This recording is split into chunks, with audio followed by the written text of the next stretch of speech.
Il est des jours où le destin frappe à la vitre de nos certitudes, des jours où une pluie battante peut laver bien plus que les rues d'une ville. Ce jour-là, le ciel de Lagos se déchira, et pour Sarafina Ahand, la vie elle-même allait basculer. On la connaissait comme la veuve milliardaire, dont la demeure, véritable forteresse d'ivoire surplombant la ville, brillait de mille feux.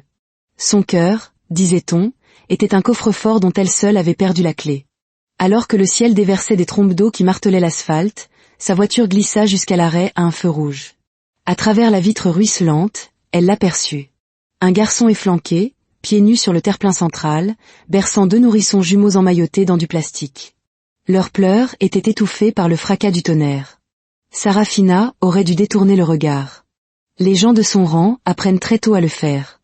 Mais les bébés levèrent leur visage, et dans leurs yeux, d'un ambre incandescent, une couleur impossible, elle crut voir un fantôme qu'elle avait passé des années à tenter d'oublier. En cet instant, la route, la pluie, les rumeurs qui couraient sur elle n'eurent plus aucune importance. Le destin venait de s'inviter au cœur de la tempête et la désignait. Ce n'était pas un hasard. C'était une convocation. Le monde de Sarafina Ahand s'était longtemps construit sur le silence, la richesse et des frontières invisibles que personne n'osait franchir. Elle vivait dans cette immense demeure de Lagos, aux palmiers majestueux se dressant comme des sentinelles et aux grilles de fer forgé qui la protégeaient du bruit de la vie ordinaire. Chaque matin, elle se réveillait sur des sols en marbre poli, humant le parfum discret de roses importées, face à une garde-robe remplie de créations de soie et d'ankaras cousus par les mains les plus expertes. Pourtant, entre ces murs, le bruit de ses propres pas résonnait avec une force assourdissante. Nul rire, nulle voix pour l'accueillir, seulement le vrombissement des climatiseurs et le tintement de sa tasse de thé solitaire. 3 ans plus tôt, son époux, le chef Adawal, était mort subitement, lui laissant son empire, sa fortune et ses secrets. Ils avaient été mariés 12 ans, 12 années durant lesquelles ils avaient prié pour avoir des enfants. Les médecins, les examens, puis le murmure empoisonné de l'infertilité qui s'était accroché à elle comme une malédiction. Adawal l'avait toujours rassurée, cela n'a pas d'importance, Sarafina. Tu me suffis. Mais au plus profond d'elle-même, elle n'avait jamais cessé de languir après le son de petits pieds courants dans les couloirs. Aujourd'hui, même ce fragile réconfort avait disparu. Il ne lui restait que son souvenir, sa société et le froid pouvoir de l'argent. Ce jeudi après-midi, le ciel prit une teinte de cendre. Des nuages bas et lourds, gorgés de pluie, pesaient sur la ville. Sarafina était assise à l'arrière de sa Lexus noire, son téléphone vibrant de messages du conseil d'administration qu'elle lisait à peine. Son chauffeur, Musa, jeta un œil dans le rétroviseur. « Madame, la circulation est terrible aujourd'hui. Dois-je prendre le raccourci par Broad Street ?» Elle ne leva pas les yeux. « Restez sur cette route. Si nous sommes en retard, tant pis. » Quelques instants plus tard, les cieux s'ouvrirent. La pluie s'abattit sur les vitres de la voiture comme une volée de pierres. Le tonnerre grondait tel un chœur d'esprits ancestraux. Les piétons se dispersèrent, cherchant refuge sous des kiosques rouillés ou des parapluies abandonnés. Les rues se transformèrent en rivières. C'est alors que le regard de Sarafina fut attiré par quelque chose d'étrange, une image qui transperçait la tempête. Sur le terre-plein, sous le déluge violent, se tenait un garçon d'à peine 13 ans. Sa chemise en lambeaux collait à son torse frêle, ses pieds nus reposant sur l'asphalte inondé. Dans ses bras, il serrait 2 nourrissons, un de chaque côté, leurs petits visages enveloppés dans un fin plastique faisant office de couverture. Leurs cris, désespérés, stridents, implacables, montaient et descendaient au gré du vent. « Arrêtez !» dit soudain Sarafina, sa voix plus tranchante que Musa ne l'avait entendue de toute la journée. « Pardon, madame ?» « Arrêtez la voiture. » Musa hésita. « Madame, ces enfants des rues. Parfois ils louent des bébés pour mendier. Ils... » Sa main se leva, péremptoire. « Ne m'avez-vous pas entendu ? Arrêtez cette voiture. » Les freins crissèrent. Sarafina ouvrit la portière avant même que Musa ne puisse saisir le parapluie. La pluie la frappa en trombe lourde, trempant sa blouse de soie en quelques secondes, plaquant ses cheveux sur ses joues. Ses talons aiguilles s'enfoncèrent dans la boue, mais elle n'en avait cure. Quelque chose dans les yeux de ses enfants venait de capturer son âme. Elle s'avança vers le garçon. Son regard se leva vers elle, surpris, méfiant, comme celui d'un animal piégé. Il resserra son étreinte sur les jumeaux, comme si elle pouvait les lui arracher. « Qui es-tu » demanda-t-elle, sa voix stable malgré la tempête. Les lèvres du garçon tremblèrent. « Je m'appelle Cléty. »« Et ses enfants, où est leur mère ?» Il baissa les yeux, l'eau dégoulinant de ses cils. Elle est morte à leur naissance. Sa voix se brisa, mais il resta debout, fier, les bébés s'agitant faiblement dans ses bras. Les yeux de Sarafina se plissèrent. « Ce sont tes sœurs ?» Il hésita, puis secoua la tête. « Non. Ce sont mes filles. » Son cœur se serra face à ce mensonge. Elle le vit dans son regard. La peur, la honte, le désespoir d'être cru. Ce n'était qu'un garçon, mince comme un roseau, mais il parlait avec le poids d'une paternité impossible. « Tu as à peine 13 ans, insista-t-elle. « J'en ai 14, rétorqua-t-il vivement, bien que sa voix vacillât. L'orage rugissait autour d'eux, noyant tout sauf les faibles plaintes déchirantes des nourrissons. L'un des bébés remua, levant son visage vers Sarafina. L'espace d'un battement de cœur, le monde sembla se figer. Les yeux de l'enfant, ambre clair, presque dorés même sous le ciel gris, transpercèrent le cœur de Sarafina. C'était la nuance exacte qu'elle avait contemplée chaque soir avant de s'endormir. Les yeux d'Adawal. Les yeux rares, inoubliables de son défunt mari. Elle recula d'un pas, le souffle coupé. Non, se dit-elle. C'était une coïncidence, un tour de passe-passe de la pluie et de la mémoire. Pourtant, lorsque la seconde jumelle leva son regard, la même couleur obsédante y brillait. Ce n'était pas une illusion. Ses mains se mirent à trembler. Sa voix s'adoucit jusqu'à n'être plus qu'un murmure. Ses yeux. Musa se précipita derrière elle, tenant le parapluie. « Madame, vous allez tomber malade. Rentrons. » Mais Sarafina ne bougeait pas. Elle se pencha légèrement. « Comment s'appelle-t-elle » Il déglutit. « Celle-ci, Chioma, et celle-là, Chison. » Sarafina répéta les noms lentement, les savourant comme s'ils contenaient la clé d'une vérité cachée. Les jumelles gémissaient, leur petit corps frissonnant sous la pluie. Sarafina se redressa et se tourna brusquement vers Musa. « Faites-les monter dans la voiture. »« Madame. »« Faites-le maintenant, ou je jure sur la tombe de mon père que vous le regretterez. » Le visage de Musa se raidit. Il obéit, s'approchant doucement de Cléty. Le garçon recula, effrayé. « S'il vous plaît, ne les prenez pas. » cria-t-il, les serrant plus fort. Sarafina leva la main. « Calme-toi. Nous ne te les prenons pas. Tu viens avec nous. Pas de police, pas de piège. Juste un repas chaud et un abri. » Le garçon sonda son visage, cherchant la vérité, tandis que la pluie glissait sur leurs deux joues. Finalement, il hocha faiblement la tête. À l'intérieur de la Lexus, le chauffage soufflait un air chaud. Musa drapa des serviettes sur les nourrissons, qui cessèrent peu à peu de pleurer. Cléty s'assit au bord du siège, ses yeux allant partout, comme s'il avait atterri dans un autre univers. Sarafina contemplait les enfants. Elle effleura leur front d'un doigt tremblant, et le souvenir du sourire d'Adawal lui traversa l'esprit. La ressemblance était insoutenable. Des questions grondaient en elle. Qui était ce garçon? Comment se retrouvait-il avec des jumelles qui portaient les yeux de son mari? Le destin pouvait-il être assez cruel pour graver sa plus profonde blessure dans une chair vivante et la placer devant elle, dans une rue pluvieuse? Une seule pensée martelait sa poitrine, ce n'était pas un hasard. Ses enfants étaient liés à sa destinée. Le trajet jusqu'à la demeure de Sarafina sembla durer une éternité. À l'intérieur, ce n'était pas l'orage du dehors qui oppressait sa poitrine, mais celui qui venait de naître en elle. Elle serrait les deux nourrissons contre elle, enveloppés dans son écharpe. Chaque fois qu'elle baissait les yeux, le regard noisette des bébés ravivait le souvenir d'Adawal. Son rire, ses promesses, sa façon de dire, avec ou sans enfant, tu me suffis. Ses lèvres se pressèrent en une ligne fine. Il avait menti. De l'autre côté de la banquette, le garçon était immobile comme une statue. De temps en temps, il jetait un regard nerveux à Sarafina, mais la plupart du temps, il fixait le sol. « Dis-moi, Cléty, commença-t-elle, sa voix mesurée, depuis combien de temps es-tu dans la rue avec elle ?»« Depuis leur naissance, répondit-il, sa voix à peine audible. « Cela fait 7 mois. »« 8 mois et 7 jours, corrigea-t-il vivement. »« Et où dors-tu » Il hésita. Derrière une église, sous un auvent. Parfois, dans des kiosques, quand on me laisse faire. Sa gorge se noua. Et pour la nourriture?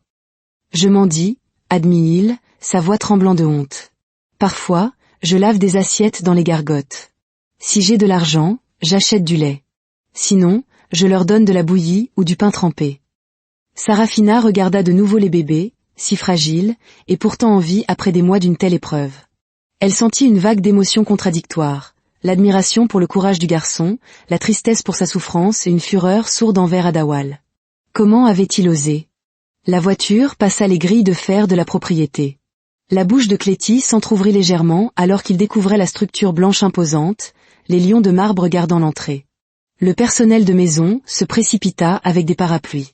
L'un d'eux tendit les bras pour prendre les jumelles, mais Sarafina lança un ordre sec, ne les touchez pas. Elle traversa elle-même le hall, portant les nourrissons, l'eau dégoulinant de sa robe. Cléty suivit timidement. La chaleur, l'odeur de cire au citron, le lustre étincelant. Il était comme un oiseau égaré tombé dans une cage dorée. Une femme de ménage accourut.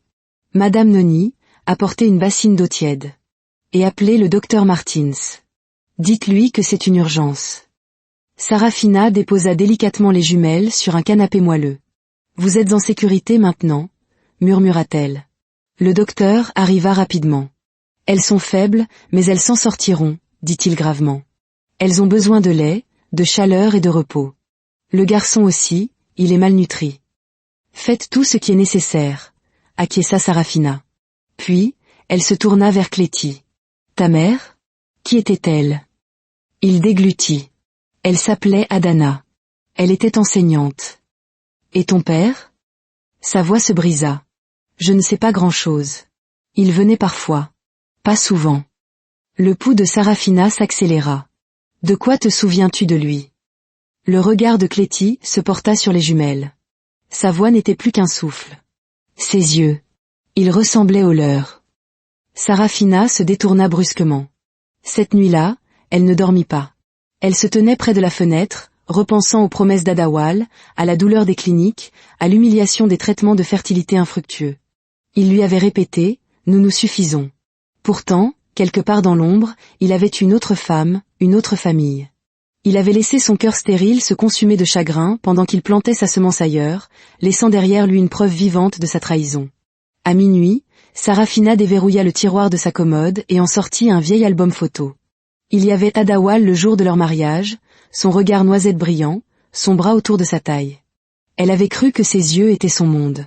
Elle réalisait maintenant qu'ils étaient sa perte. Elle saisit son téléphone et composa de nouveau le numéro du docteur Martins. « Docteur, dit-elle d'un ton glacial, j'ai besoin d'un test ADN. » Il y eut un silence. « Sur les jumelles ? » « Oui. Utilisez l'échantillon d'Adawal prélevé lors de son autopsie. Comparez-les. » Un autre silence, puis un « bien », madame, résignée.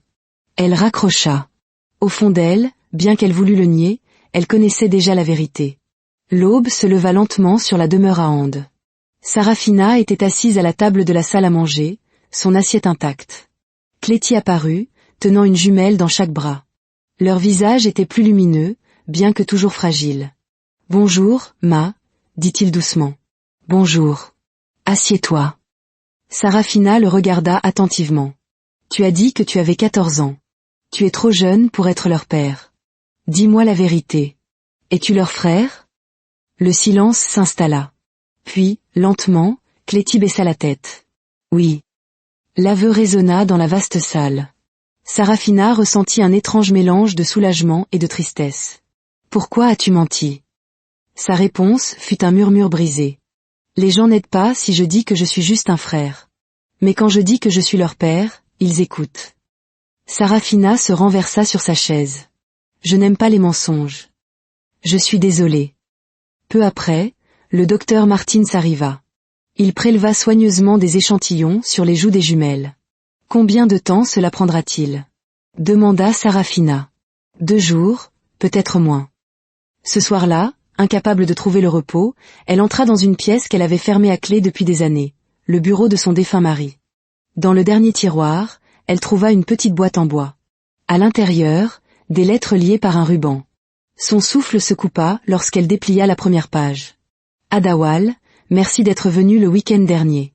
Cléty était si heureux. Je sais que ta vie est compliquée. Mais je ne m'attends à rien. Viens juste quand tu le peux. Je t'aime, Adana. » Les genoux de Sarafina fléchirent. Elle déplia une autre lettre. « Cléty demande de tes nouvelles tous les jours. Je lui dis que tu es occupé à sauver le monde. Mais, Adawal, parfois j'aimerais que tu lui dises. Que tu dises la vérité à ta femme. Sa poitrine la brûlait. Les mots se brouillèrent tandis que les larmes montaient, mais elle ne les laissa pas couler. Elle remit les lettres dans la boîte et la referma violemment. Le lendemain, elle reçut l'enveloppe du docteur. Seule dans son bureau, elle l'ouvrit. Correspondance ADN confirmée. Probabilité de paternité, 99,98%. Le papier glissa de ses doigts. Elle se leva, arpentant la pièce. C'est vrai, murmura-t-elle. Ce sont ses enfants. La colère et la trahison déferlèrent en elle. Des années de douleur, de pitié murmurée par la famille. Elle avait porté toute la honte. Et pendant tout ce temps, Adawal avait fondé une famille ailleurs. Cette nuit-là, alors que les jumeaux dormaient paisiblement, Sarafina se regarda dans le miroir. Elle ne vit pas la veuve intouchable dont les gens parlaient, mais une femme brisée par la vérité. Pour la première fois, elle murmura des mots qu'elle n'aurait jamais cru prononcer. Peut-être était-il destiné à être mien, depuis le début. La demeure à Ande n'avait jamais connu une telle agitation. Le silence était maintenant rompu par les pleurs des nourrissons et la voix d'un garçon fredonnant des berceuses. Sarafina ne dormait plus. Les résultats ADN dans son bureau étaient comme un serpent prêt à mordre. La rage envers Adawal, le chagrin pour les années perdues, et quelque chose de plus dangereux. Un attachement qui se formait pour ses enfants qui portaient le sang de celui qui l'avait blessé. Bientôt, les rumeurs commencèrent à filtrer. La veuve à Ande avait recueilli des enfants des rues. Certains disaient que c'étaient des mendiants. D'autres, les bâtards d'Adawal. Cette fois, les rumeurs la blessaient, car elles étaient vraies. Elle convoqua son avocat, Maître Okwa. Ils sont ses enfants, dit Sarafina sans détour en lui tendant les résultats. Et le garçon, Cléty, est aussi son fils. L'avocat déglutit. Madame, si cela devient public. C'est déjà le cas, l'interrompit-elle. Je veux les papiers de tutelle. Les enfants resteront sous ma garde. Madame, comprenez-vous ce que vous dites? Les revendiquer, c'est déclarer publiquement que votre mari vous a trahi. Le monde s'en doute déjà. Je préfère assumer la vérité que de vivre dans le mensonge. Cela déclenchera une guerre, madame. Alors qu'il en soit ainsi, répondit-elle d'un ton glacial. Le soir même, elle trouva Cléty dans le jardin, berçant l'une des jumelles. J'ai parlé à mon avocat, commença-t-elle. Vous ne retournerez pas à la rue. Vous et vos sœurs resterez ici. Le visage du garçon se décomposa. Des larmes qu'il avait retenues pendant des mois jaillirent. Il tomba à genoux, s'agrippant à sa robe. Merci, ma. Merci. Sarafina se figea. Lentement, elle se pencha et lui releva le menton. Elle le serra contre elle. Tu n'es plus seule. La semaine suivante, la nouvelle parvint au frère aîné d'Adawal, le chef Obéa à Ande. 3 SUV noirs pénétrèrent dans sa propriété. Il entra, grand, imposant, suivi de 2 cousins au visage dur. Sarafina, dit Obéa de sa voix graveleuse. Il faut qu'on parle. Je suppose que c'est pour ça que vous êtes ici, répondit-elle froidement. Elle fit glisser les résultats ADN sur la table. Il les lut, et son visage s'assombrit. Alors c'est vrai, gronda-t-il. Tu ferais entrer des bâtards dans la maison à Ande? Ce ne sont pas des bâtards, dit Sarafina fermement. Ce sont ses enfants. Et maintenant, ce sont les miens. Un cousin s'avança. Madame, vous avez perdu la raison. Vous croyez que la société acceptera ça? Sarafina se leva, le regard acéré. Je ne vis pas pour la société. Je vis pour la vérité. Et je protégerai ces enfants avec tout ce que j'ai. Tu vas détruire l'héritage familial, Raja Obéa. Si tu continues, nous t'attaquerons en justice. Nous te dépouillerons de tout. Sarafina releva le menton. Alors préparez-vous, car je ne plierai pas. La guerre était déclarée. Le tribunal était un nid de murmures. Sarafina y entra, le dos droit, Cléty marchant nerveusement derrière elle. De l'autre côté, le chef Obéa et son clan la foudroyaient du regard. L'avocat d'Obéa commença. Votre honneur, nous sommes ici parce que la veuve du défunt chef Adawal a fait preuve d'un comportement instable. Elle a recueilli des enfants d'origine douteuse et prétend qu'ils sont des héritiers. Puis Maître Okwa se leva calmement. Votre honneur, mes confrères parlent de rumeurs. Je présente des faits. Il brandit les résultats ADN. La science confirme avec une certitude de 99,98% que les jumelles sont les filles biologiques du chef Adawal, et Cléty son fils aîné. Mais cette affaire ne concerne pas que le sang.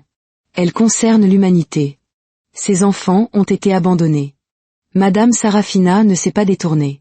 Elle les a accueillis dans sa maison, dans son cœur. Voilà ce qu'est une famille. Le verdict tomba quelques jours plus tard.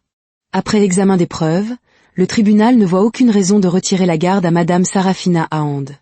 Les mineurs resteront sous sa responsabilité. La salle explosa de murmures incrédules. Dehors, les journalistes assaillirent Sarafina. Elle s'arrêta et déclara, sa voix claire, « Je ne me suis pas battue pour le pouvoir. Je me suis battue pour 3 enfants qui avaient été oubliés. Et je me battrai pour eux jusqu'à mon dernier souffle. » Ce soir-là, à la demeure, Cléty l'attendait. « Vous avez gagné, » dit-il, les yeux brillants. Elle posa une main sur sa joue. « Non, mon fils. Nous avons gagné. » Pour la première fois, il sourit sans crainte. Et pour la première fois, Sarafina sentit quelque chose fleurir en elle, une chaleur qu'elle avait cru ne jamais connaître. La demeure Ahand était devenue une forteresse de murmures. Dehors, le monde aiguisait ses couteaux. Le chef Obéa, bien que vaincu en justice, rassemblait ses alliés, prêts à frapper de nouveau. À l'intérieur, cependant, la vie s'épanouissait. Cléty, dans son uniforme scolaire impeccable, apprenait à lire, à écrire, à jouer du piano. Les jumelles, Chioma et Chison, remplissaient les couloirs de leur rire. Sarafina se surprenait à s'arrêter dans les escaliers, juste pour écouter cette musique nouvelle. Un soir, elle trouva Cléty découragée. « Les autres garçons se moquent de moi, » murmura-t-il. « Ils disent que je fais semblant d'être riche. » Sarafina s'agenouilla près de lui. « Laisse-les rire. Un jour, ils liront ton histoire dans les livres. Tu as survécu aux rues, tu as porté tes sœurs à travers la faim et la pluie. Cela te rend plus fort que tous. » Elle l'entoura des meilleurs tuteurs, lui apprenant non seulement les mathématiques et l'anglais, mais aussi comment se tenir, comment parler avec assurance. Pourtant, la peur revenait parfois le hanter. Une nuit, il se réveilla en hurlant. « Et si je vous décevais » sanglota-t-il. Elle le prit dans ses bras. « Tu ne peux pas me décevoir. Tu n'es pas ici pour être parfait. Tu es ici pour être aimé. » Les semaines passèrent. Cléty se redressa. Il ne marchait plus comme un garçon des rues, mais comme le fils de la maison. Mais la tempête n'était pas passée. Une nuit, Chison fut prise d'une fièvre violente. À l'hôpital, Cléty refusa de quitter son chevet, tenant sa petite main toute la nuit. Lorsque le médecin annonça enfin qu'elle était sauvée, le soulagement submergea Sarafina. Cléty la regarda, les yeux rougis. « Je l'aime, » murmura-t-il. Puis, après un silence, « Je vous aime aussi. » La gorge de Sarafina se noua. Elle le serra contre elle, et pour la première fois, ses larmes coulèrent, non de chagrin, mais de guérison. La maison était transformée. Les rires avaient remplacé le silence. Et Sarafina, autrefois froide et distante, se retrouvait à rire aux éclats devant une bouillie renversée ou des notes de piano maladroites. C'était cela, une famille. La pluie revint, tout comme le jour de leur rencontre. Mais cette fois, elle n'apportait pas de chagrin. Son bruit sur le toit se mêlait au rire qui s'échappait de la grande salle à manger. C'était le 3e anniversaire des jumelles. Chioma et Chison, dans leur robe assortie, soufflèrent les bougies, guidés par un Cléty devenu un jeune homme confiant. Sarafina se leva. « Il y a 3 ans, j'ai trouvé ces enfants sous la pluie. Je pensais les sauver. En vérité, ce sont eux qui m'ont sauvé. Ils m'ont rendu mon cœur. » Plus tard, sur le balcon, Cléty lui confia son rêve. « Maman, un jour, je veux étudier le droit. Pour défendre les enfants comme moi, et les mères comme Adana. » La fierté submergea Sarafina. « Alors tu le feras. Et tu gagneras. » Le lendemain, elle annonça la création de la Fondation Adana, dédiée aux enfants abandonnés et aux mères réduites au silence. Cléty se tenait à ses côtés. Il prit le micro, sa voix tremblante mais ses mots fermes. « Je m'appelle Cléty. Une femme a arrêté sa voiture sous la pluie, et parce qu'elle est restée, j'ai aujourd'hui un avenir. Elle ne m'a pas donné naissance, mais elle m'a donné la vie. Elle est ma mère. » La foule se leva dans un tonnerre d'applaudissements. Sarafina serra son fils contre elle, les flashs des appareils photo crépitants, immortalisant non plus un scandale, mais une famille renaissant de ses cendres. La trahison l'avait brisée, mais la compassion l'avait guérie. Et pour la première fois depuis une éternité, Sarafina se sentit entière.